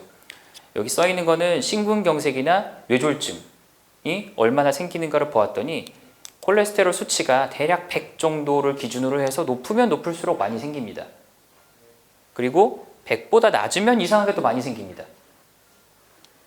이걸 보면은 드는 생각은 이 그래프만 보면 그러면은 콜레스테롤을 100으로만 유지해야겠구나. 100보다 떨어지면 일찍 죽는 거 아닌가? 라는 생각이 드실 수가 있죠. 네. 근데 이거는 문제가 있습니다. 이 분석을 한 거는 옛날에 심혈관 질환을 진단을 받았거나 스타틴이라고 하는 그런 콜레스테롤을 낮추는 약을 안 먹는 분들을 대상으로 한 겁니다. 그러니까 어떤 얘기냐 하면 이 논문을 가지고 이야기를 하시는 분들은 보세요. 콜레스테롤이 낮으니까 빨리 사망하니까 스타틴이라고 하는 약은 먹으면 안 됩니다라고 하시지만 이 데이터는 스타틴을 먹은 분들을 분석을 한 게 아니거든요. 스타틴을 복용하신 분들이 콜레스테롤이 낮아지니까 어떻게 된다를 보는 게 아닙니다. 안 먹는 분들을 본 거고, 두 번째는 여기 써 있는 내용이 뭐냐 하면 그 LDL 콜레스테롤이 낮을수록 그런 심혈관 질환들이 떨어지는 것은 맞는데 예방 목적에서 사용하였을 때 콜레스테롤이 낮으면 좋다라고 하니까 콜레스테롤 LDL이 100보다 낮다고 해서 이거를 방치해도 심혈관 질환이 안 생긴다는 것이 아니다라는 내용입니다. 전혀 다른 내용이죠. 그러니까 콜레스테롤이 낮은 분들이 나는 콜레스테롤이 스타틴을 안 먹어도 낮으니까 나는 심장 문제가 평생 안 생길 거야 라고 안심하시면 안 됩니다 라는 내용을 하는 겁니다. 그래서 스타틴을 복용해서 콜레스테롤을 낮추면 심장 질환이 더 많이 발생하니까 안 좋다. 먹지 마세요. 콜레스테롤은 적절하게 높은 게 오히려 더 좋을 수 있습니다 라는 내용은 잘못된 내용입니다. 그리고 여기에 그런 연구 분석 결과를 가져오면 조금 더 딱딱해질 것 같아서 그 얘기는 안 가져왔는데, 그 외국의 연구에서 심장의 스텐트 치료를 받으시고 나서 콜레스테롤을 50 아래로 한 30까지 조절하신 분들과 그렇지 않은 분들을 비교를 했더니 콜레스테롤이 30까지 낮은 분들이 다시 심장 문제 때문에 고생하시는 것들이 적었습니다. 이게 무슨 얘기냐면 이 데이터는 스타틴을 복용하지 않은 사람들을 기준으로 한 거고, 그 데이터는 스타틴하고 이런 콜레스테롤을 낮추는 심장 질환이 있는 분들을 엄격하게 구별을 해서 조절을 한 건데, 심장 질환이 있는 분들은 낮을수록 좋게 결과가 나왔습니다. 그러니까 병이 없으신 분들은 뒤에 말씀드린 수치에 따라서 하셔도 되지만 간혹 잘못된 근거를 가지고 이야기를 하시는 걸 들으시고 주변에 심장에 스텐트 치료를 받으셨다거나 아니면 심장에 병이 좀 심하게 있다거나 아니면은 뇌 혈관이 안 좋다거나 들으셨는데 약을 복용하지 않으시고 방치하신다거나 하는 것들은 오히려 위험할 수가 있습니다. 왜냐하면 내 몸은 다른 사람이 책임져 주지 않거든요. 본인의 건강은 본인이 책임을 지시는 거고, 여러 가지 이런 이야기들이 나오는 것들은 물론 그 중에서 좋은 이야기들도 많이 있는데 어떤 것들이 더 좋은 이야기인지 적절한 이야기인지는 한 번쯤 판단을 해보시는 게 좋을 것 같고, 약간 이런 음모나 이런 것들을 보면 제가 개인적으로 느끼는 거는 좀 자극적입니다. 자극적이어야 사람들이 많이 보죠. 멘트도 자극적이고 의사들이 먹으라고 하는 것은 음모다. 이러면 왠지 한 번 더 클릭하고 싶어지지 않습니까? 근데 그렇게 제목을 정한 영상들은 한 번쯤은 조금 주의하시면서 보시는 게 좋을 것 같습니다. 그리고 건강검진에서 콜레스테롤 수치가 정상이라고 하는데 담당 의사는 이제 약을 드시는 게 필요하다고 합니다. 어떻게 해야 좋을까요? 동반 질환에 따라서 콜레스테롤의 조절 목표 수치가 다릅니다. 네, 그래서 개개인별로 맞춤형 치료를 하셔야 되는 거고요. 40세 남자 환자분이시고 이제 저한테 의뢰되셨던 분이시거든요. 그래서 이분은 특별하게 내과적인 다른 병들이 없었고 정신과에 입원을 하셨었는데 정신과에 입원을 하셔가지고 피 검사를 쭉 하다 보니까 이렇게 콜레스테롤을 빨갛게 나왔습니다. 그래서 혹시 약을 복용해야 되지 않을까라고 문의가 들어왔고 저희 병원의 이 수치는 130을 아까 기준으로 경계성이라고 말씀을 드렸죠. 이런 130을 기준으로 해서 이거보다 높으면 빨갛게 표시가 되게 되어 있습니다. 그러니까 156이니까 저한테 약을 복용해야 되지 않는가라고 문의가 들어왔고 저는 뭐라고 답변을 드렸을까요? 처방을 했을까요? 안 했을까요? 저는 이분의 그 병력을 살펴봤습니다. 혈압은 한 130에 80 정도로 아까 말씀드린 고혈압의 기준에 해당이 되지는 않고 관상동맥, 그러니까 혈관 때문에 고생을 하신 가족력도 없다고 하고 담배도 안 피운다고 하셨습니다. 그러면 답변은 혹시 글씨가 보이시나요? 그래서 특별하게 기저질환이 없고 그런 지질동맥 학회에서의 지침을 기준으로 하였을 때 목표치가 160이기 때문에 우선 식이 조절, 운동 등을 병행한 후 다시 피검사를 해서 약을 복용할지 결정하는 게 좋겠습니다라고 답을 드렸습니다. 그러니까 무조건 약을 먹어야 된다는 게 아니고요. 왜냐하면 결국에는 혈압, 콜레스테롤 조절하는 이유는 혈관이 깨끗하고 건강하게 지내기 위해서지 그 수치 자체를 낮추기 위해서가 아니죠. 그러면은 어떠한 분들이 혈관에 더 문제가 많이 생기는가 보시면 일단 나이가 많으면 혈관들이 조금씩 병이 생기는 건 막을 수가 없습니다. 그래서 아까 남자는 45세 그리고 여자는 55세 폐경이 되신 이후에 혈관 질환이 생기는 것들이 많이 올라가기 때문에 나이가 있고 그다음 가족력, 가족분들 중에서 심장 질환이 많이 생기시는 분들은 확률이 높습니다. 그 다음엔 고혈압, 아까 말씀드린 이유로 담배, 그리고 이 콜레스테롤들을 혈관에서 제거하는 데 역할을 하는 HDL이라는 콜레스테롤이 낮으면 HDL입니다. LDL이 아니고 HDL이 낮으면 이런 심혈관 질환의 발생 위험도가 있다라고 되어 있습니다. 그래서 예시를 들어서 60세 남자분이신데 혈압 때문에 약을 복용하신다거나 아니면 담배를 태우시면 위험인자가 2개가 생기는 거거든요. 이 점을 기억하시고 다음에 슬라이드를 봐주시면 좋을 것 같습니다. 복잡하게 되어 있는데 어떤 분들이 결국에는 심장 혈관의 병이 뇌혈관의 병이 많이 생기는가를 보면 일단 원래 혈관 병에 있으셨던 분들은 다시 또 생길 확률이 높다는 거고요. 두 번째로는 중풍이 있으시거나 당뇨가 오래되신 분들 10년 이상. 세 번째는 당뇨가 10년 미만 이 정도입니다. 뭐 복부 대동맥류 이런 게 있지만 이거는 이번에 넘어가도록 하고 보시면 조절 목표치가 다릅니다. 심장 혈관에 병이 있어서 스텐트를 넣거나 하신 분들은 LDL을 거의 55, 아까 말씀드린 130이 아니죠. 훨씬 더 많이 떨어뜨려야 된다는 거고요. 당뇨가 오래되면 혈관이 망가질 가능성이 높기 때문에 콜레스테롤 수치를 그만큼 더 낮춰야 동맥경화가 덜 생긴다는 거고 위험도를 따져서 위험도가 2개가 이상이면 보통은 130, 아까 60세에 고혈압이 있거나 담배 피시면 위험인자가 2개라고 말씀드렸잖아요. 해당되시는 분들이 꽤 있으실 겁니다. 이런 식으로 혈관에 문제가 생길 확률을 계산했을 때 위험도가 2개 이상이면 한 130 정도, 그리고 아무것도 없으면 160입니다. 그래서 이분을 다시 돌아가면 160에 가깝기는 하지만 조금 안 되고 나이도 그렇고 다른 동반 질환이 젊으시고 없으시죠. 그래서 동반 위험인자가 0개였기 때문에 우선은 약을 당장 시작할 게 아니라 생활 습관을 교정하고 운동을 하시고 지켜보시는 게 좋겠다고 설명을 드렸고요. 여기에 해당이 되셔서 160을 기준으로 보았고, 그다음에 여기는 어떻게 치료를 하는 게 좋을까 좀 세부 내용이 있는데 보시면 의사들은 콜레스테롤이 높으면은 항상 약을 먹으라고 해라고 생각하실 수 있겠지만 실제로 지침에서 모든 분들한테 약을 드시라고 되어 있는 건 아닙니다. 저위험군이신 분들은 아까 말씀드린 것처럼 160이 넘어가면 투약을 해야겠지만 그렇지 않은 경우에는 생활 습관부터 바꾸면서 투약을 할지 말지를 생각하라고 되어 있습니다. 아래도 보시면 중등도 위험군과 저위험군 경우에는 수개월 동안 생활 습관 관리를 한 후에도 콜레스테롤 농도가 높으면 스타틴이라고 하는 약을 복용하시는 게 필요하겠다라고 되어 있습니다. 그래서 본인께서 어떠한 상태에 여기서 속하는지를 보셔야 되고요. 거꾸로 혈관에 스텐트 치료를 받으신 관상동맥 질환이 있으신 분들은 여기서 보시면 한 70만 돼도 약을 복용하시라고 되어 있거든요. 네. 그러니까 나는 콜레스테롤이 한 110이 나왔고 옆집에 있는 분도 110이 나왔는데 나한테는 콜레스테롤 약을 먹으라고 하면서 저쪽에 있는 분한테는 뭐 약을 먹지 말라고 한다. 그런 것들은 다 여기서 나오는 겁니다. 네. 왜냐하면 다 갖고 계신 병들이 다르실 거잖아요. 그러니까 그렇게 똑같은 수치가 나왔는데 이 의사는 약을 먹으라 그러고 저 의사는 약을 먹으라고 하지 않는 것들이 의사들이 오진을 하는 게 아니라 이런 그 배경을 같이 고려해서 치료를 해주시는 걸 수 있습니다.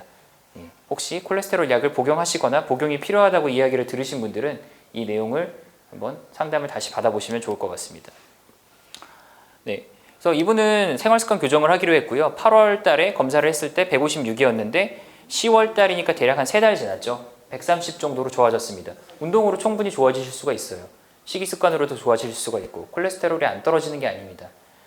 네, 그래서 운동은 하고 있는데 체중이 크게 차이는 없었다고 하지만 여러 가지들이 좋아졌고, 그래서 이런 혈액 검사가 굉장히 좋아졌다는 걸 말씀을 드리고, 식습관이 어떻게 되는지 여쭤봤더니 인스턴트를 많이 드신다고 하더라고요.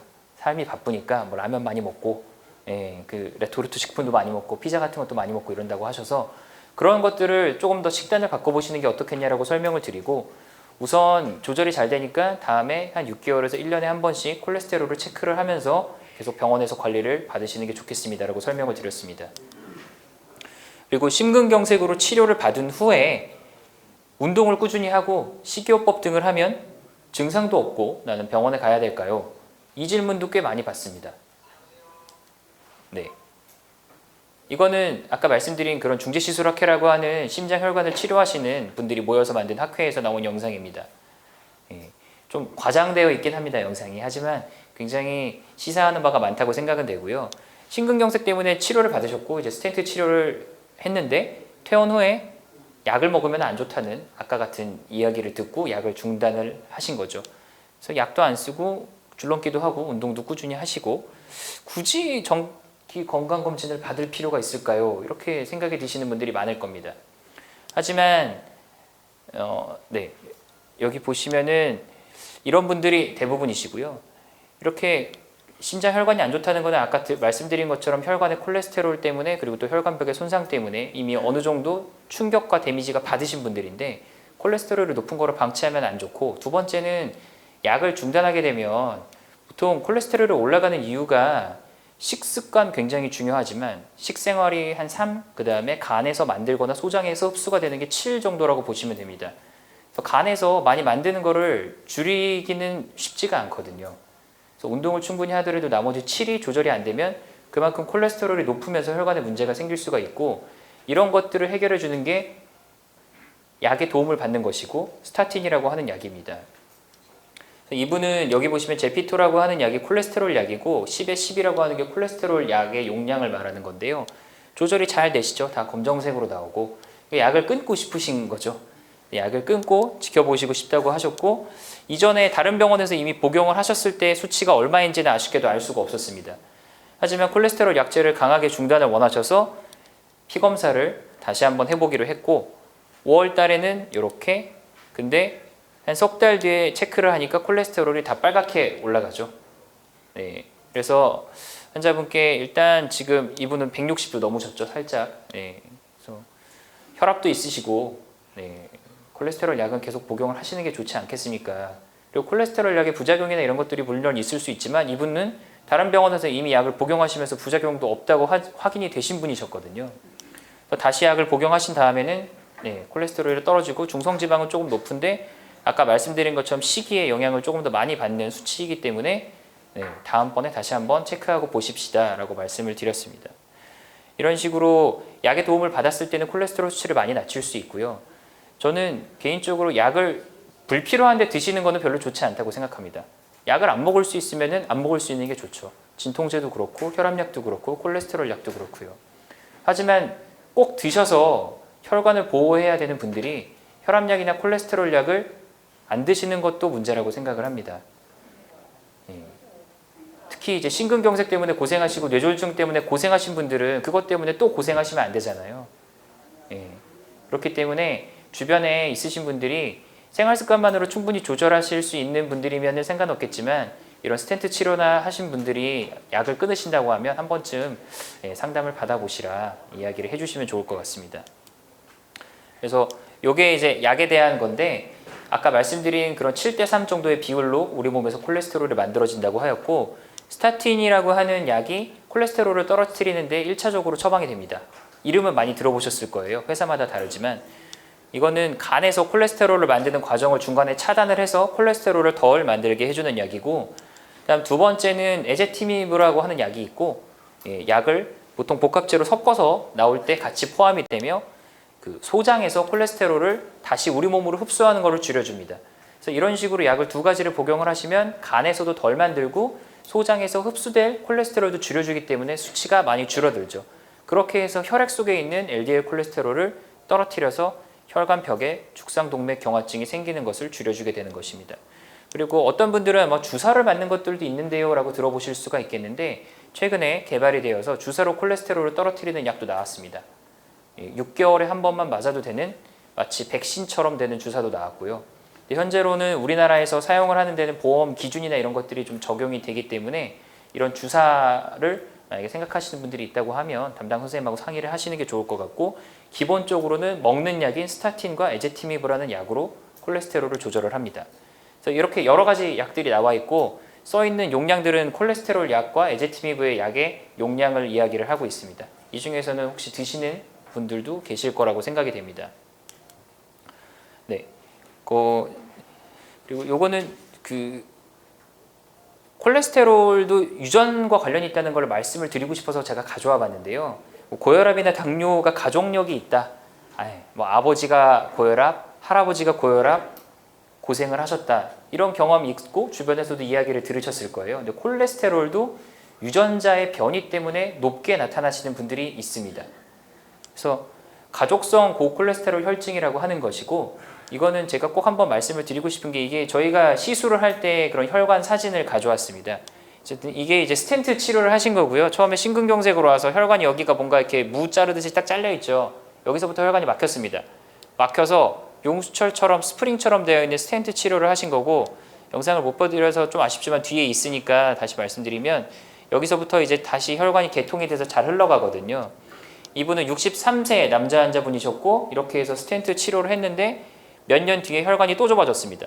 여기 보이시죠? 여기 약간 이렇게 호리병처럼 줄어든 부분이 생겨 있고 이 뒤에도 짤록한 부분이 있습니다.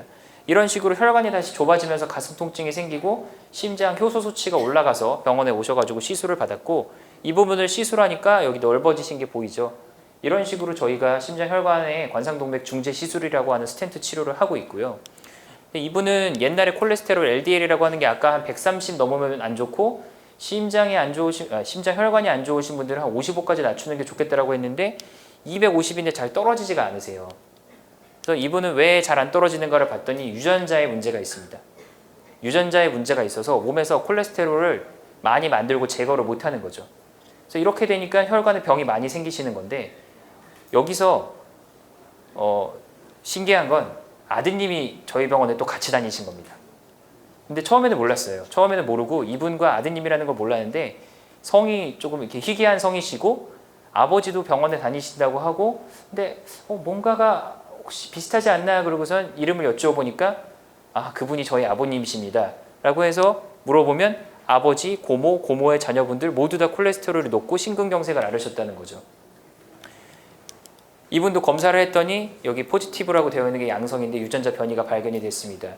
그래서 유전자라는 게 알려진 것처럼 보통 아버지한테 반, 어머니한테 반 물려받게 되어 있고 이 유전자의 변이가 있는 것을 물려받으면 본인도 콜레스테롤이 잘 제거가 되지 않고 높은 상태에 빠지게 됩니다. 그래서 이런 분들은 계속 심장 질환 때문에 고생을 하시는 경우가 있기 때문에 다리, 발목 뒤꿈치 있죠? 아킬레스건이라고 부르는데 이 뒤쪽에 지방 덩어리가 쌓여서 황색종이라고 하는 것을 만드는 경우가 있고 이렇게 뭔가 발뒤꿈치가 튀어나와 있으신 분 아니시면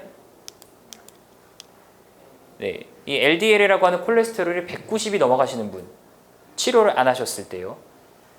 이런 분들은 유전자 검사를 한번 해보시는 게 필요합니다. 네, 다음은 콜레스테롤에 좋다는 건강보조식품 관련된 내용 말씀드리도록 하겠습니다. 이 부분이 아마 가장 궁금하시지 않을까 싶은데, 네, 그 유명한 저널이고요. 잭이라는 저널에 2023년도에 이야기가 나왔는데, 이분들이 연구한 거는 뭐냐 하면 40에서 75세 분들의 심혈관 위험 요인이 발생할 것들이 적지는 않습니다. 한 5에서 20% 정도 되는. 그러니까 옛날에 이제 심장 질환을 앓거나 하시지는 않고 위험도는 높으신 분들을 LDL이 70에서 한 190 사이, 그리고 스타틴이라는 약은 복용하지 않은 199명의 분들을 모았습니다. 모아서 어떤 것을 봤느냐? 이런 이 피쉬 오일이 우리나라 말로 어떻게 하는지 모르겠지만 오메가3 같은 거 있죠. 그 어유, 그런 기름, 그리고 마늘, 그리고 강황. 이거는 제가 뭔지 저걸 정확하게 모르겠지만 붉은 쌀이라고 하는 게 이렇게 먹는 영양제로도 나와 있더라고요. 네. 그래서 이런 여러 가지 것들을 복용을 하였을 때 그러면 콜레스테롤을 떨어뜨리는데 이점이 있겠는가를 보면서 스타틴이라고 하는 약을 같이 확인을 했는데, 이렇게 파랗게 나타난 것이 스타틴을 복용하신 분들이고요. 스타틴을 복용하신 분들은 다 콜레스테롤이 떨어졌습니다. 근데 아무것도 복용하지 않으신 분, 그리고 어유를 복용하신 분, 시나몬 가루 복용하신 분, 마늘 복용하신 분, 강황 복용하신 분, 그다음에 저 붉은 쌀 복용하신 분들을 보면 떨어진 분들도 있는데 높아지는 분들도 있습니다. 그래서 이 논문이 이야기를 하는 게 뭐냐라고 생각을 하면, 저런 건강보조식품을 드시는 게 해가 된다는 건 아닌데요. 네, 맞습니다. 네, 약은 복용하면은 100%다 콜레스테롤을 떨어뜨릴 수 있기 때문에 당뇨나 뇌졸중이나 심장에 스텐트를 넣으신 분들은 이런 드시는 어유나 마늘 같은 것만으로 콜레스테롤을 조절하기는 힘들 수가 있고요. 개개인 차가 있기 때문에 이런 것들을 복용하신다고 해서 내 콜레스테롤은 안전하겠다라고 맹신하시면 안 될 것 같습니다. 그래서 항상 이런 피검사들 같은 것도 중간중간 체크를 하시는 게 꼭 필요할 것 같고, 건강검진 꼭 받으시고요. 그 다음에는 이게 아마 거의 마지막 슬라이드라고 생각되는데요. 콜레스테롤이 높아질 수 있는 약물들도 있습니다. 그래서 약을 복용하실 때 아까 말씀드린 그런 피부 질환 때문에 스테로이드를 드신다든지 류마티스 관절염이 있거나 하신 분들은 스테로이드 복용하시는 경우가 있습니다. 그래서 스테로이드, 그리고 갑상선 기능이 떨어져도 우리 몸의 신진대사에 문제가 생겨서 LDL 콜레스테롤이 올라갈 수 있습니다. 다음에는 호르몬 보충을 위해서 에스트로겐 약을 복용을 하신다거나, 아니면 이 타목시펜이라고 하거나 랄록시펜 같은 것들은 항암제들, 이런 것들도 콜레스테롤 중성지방을 올릴 수가 있습니다. 그리고 베타 차단제나 이런 이뇨제 같은 혈압약도 간혹 중성지방을 올린다는 보고가 있기 때문에, 혹시나 얼마 전에 검사를 했는데 괜찮았는데 갑자기 콜레스테롤이 다 이상하게 나온다라고 하시면 뭔가 복용하는 약들이 바뀐 건 없는지 체크를 해보시는 게 좋을 것 같습니다.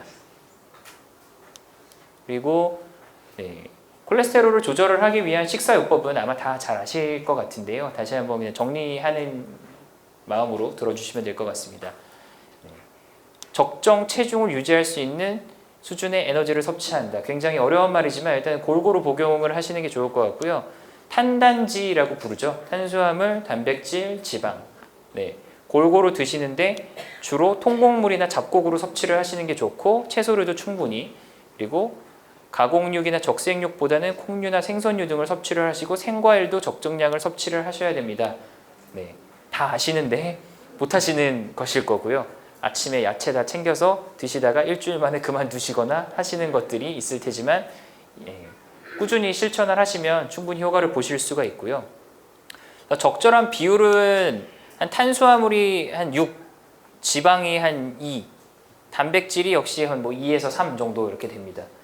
그래서 우리나라는 대부분은 탄수화물 많이 밥 때문에 드시잖아요. 국민 건강 통계를 보면 이 탄단지의 비율이 거의 비슷합니다. 전체 국민들을 보시면 탄수화물이 60, 단백질이 16, 지방이 24, 이 정도로 드시는데, 여기서 보시면은 저는 생각이 드는 게 단백질 섭취가 좀 부족합니다. 그래서 뭐 고기를 많이 먹으면 콜레스테롤이 올라간다. 이것도 맞는 얘기지만 고기나 이런 단백질을 섭취를 하지 않으면 근육을 유지할 수가 없거든요. 근육이 약해지면 결국에는 골절이나 낙상의 위험이 생기고 단백질도 충분히 드시는 거를 생각을 해야 될 것 같고요.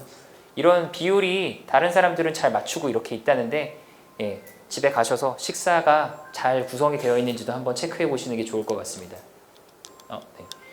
그리고 비만하시거나 이렇게 체중이 많이 나가시는 분들은 아까 5kg 말씀드렸죠. 한 5에서 10% 정도만 체중을 빼시더라도 혈압도 좋아지는데 콜레스테롤도 좋아집니다. 콜레스테롤, 중성지방 섭취가 좋아지고 에너지 섭취량을 보통 한 500kcal, 그러니까 뭐 한 밥 한 공기 정도 되는 정도를 좀 덜 드시더라도 건강상에 특별한 해가 없고 이것 때문에 무리가 가진 않기 때문에 체중이 나가시는 거를 다이어트를 하신다고 하면은 이런 칼로리 조절을 하시는 거를 생각해 보시는 거가 좋을 것 같습니다. 그래서 이런 기름진 것도 요즘에 많이 있죠. 뭐 포테이토 칩이나 아니면 햄버거나 소시지 같은 것들이 많은데 전통적으로 이 콜레스테롤 농도를 낮추기 위해서 지방을 섭취를 제한하는 것을 권고를 했는데 이거는 뭐 세부적으로 보면은 고지방식이 나쁜 거는 이제 포화지방, 그 트랜스지방 이런 것들이 포함된 것들을 드시는 게 안 좋기 때문에 그쪽을 줄이는 걸 생각하시고 지방을 또 아예 안 먹으면 안 됩니다. 지방도 우리 몸의 필수 영양소이기 때문에 어느 정도는 섭취를 하셔야 되고요. 그리고 지방 섭취를 너무 제한을 하면 오히려 탄수화물 섭취가 되는 경우가 있습니다. 보시면 하루에 뭔가 내가 배가 부를 수 있는 양은 어느 정도 정해져 있죠. 그거보다 적게 먹으면 배가 고프거든요. 탄수화물은 일단 1차적인 에너지로 쓰이는 거고 그 지방 섭취는 그 2차적인 에너지로 사용이 되는데 이런 한쪽의 섭취를 불균형으로 하면 다른 쪽을 많이 먹게 될 수가 있습니다. 그래서 나는 다이어트를 한다고 생각을 했는데 실질적으로는 칼로리가 줄거나 아니면은 골고루 영양분을 섭취를 하지 못하는 경우가 있을 수가 있기 때문에 이런 것들을 체크를 해보시는 게 좋을 것 같고요. 그래서 불포화지방산은 포화지방산은 불포화지방산으로 대체를 하고 트랜스지방은 마가린, 쇼트닝 등의 경화유에 많이 있어서 이런 것들을 안 먹을 수는 없겠지만 드시는 거를 좀 줄이시는 게 좋을 것 같습니다. 그 다음에 오메가3 지방산은 많이 아마 들어보셨을 테고 복용하시는 분들도 많으실 텐데 오메가3 지방산은 아까 말씀드린 LDL 콜레스테롤을 떨어뜨리지는 못합니다. 중성지방을 떨어뜨리는 약이고요. 효과도 중성지방을 떨어뜨린다고 되어 있어서 만약에 LDL 콜레스테롤이 높아서 오메가3를 드신다고 하면 잘못되신 겁니다. 중성지방을 떨어뜨리는 약이기 때문에 LDL이 높으신 분들은 상담을 받으시거나 아니면은 다른 생활습관 조절한 다음에 피검사를 다시 체크해 보시는 게 좋을 것 같습니다. 운동은 여기 써 있는 수치를 보시고 참고를 하시면 될 것 같습니다. 어렵게 계산식이 나와 있는데 보통 60세 남자분이 안정심박수가 70, 그러니까 가만히 있으실 때 맥박이 1분에 한 70번 정도 뛰시는 분들이 대부분일 거라고 생각이 되고요. 이런 경우에는 여유 심박수라고 하는 걸 계산을 하면 1분에 심장이 한 110에서 140배 정도 뛰는 운동을 하시는 게 유산소 운동으로 적절하다라고 되어 있습니다. 그래서 유산소 운동을 하실 때 너무 과하게 해서 심장이 빨리 뛰는 것도 무리가 될 수 있기 때문에 체중이 감량이 되면서도 심장에 무리가 되지 않는 부분에서 하시려면 맥박수를 한번 체크를 해보시면 좋을 것 같고 요즘에 뭐 워치도 있고 여러 가지 맥박을 측정할 수 있는 것들이 많죠. 헬스장에 가끔 러닝머신에 손 잡으면 맥박도 체크해 주는데 이런 것들로 맥박을 체크해 보시면서 운동의 강도를 조절을 하시면 좋을 것 같습니다. 이 홈페이지는 저희 그 지질동맥경화학회에서 만든 홈페이지인데요. 내용을 들어가 보니까 방대한 양이 있어서 제가 오늘은 가져오지 못했고 읽어보시면 도움이 될 것 같아서 홈페이지를 하나 가져와 봤습니다. 이 지질동맥경화학회 홈페이지 들어가셔서 일반인란을 클릭을 하시고 높은 콜레스테롤 수치가 걱정된다면 이게 홈페이지를 좀 아래로 내리면 나오거든요. 여기에 보시면 식생활관리 이북하고 식품영양 데이터 이북이라는 게 있습니다. 그래서 혹시 찍으실 분들은 찍어주시면 좋을 것 같고요.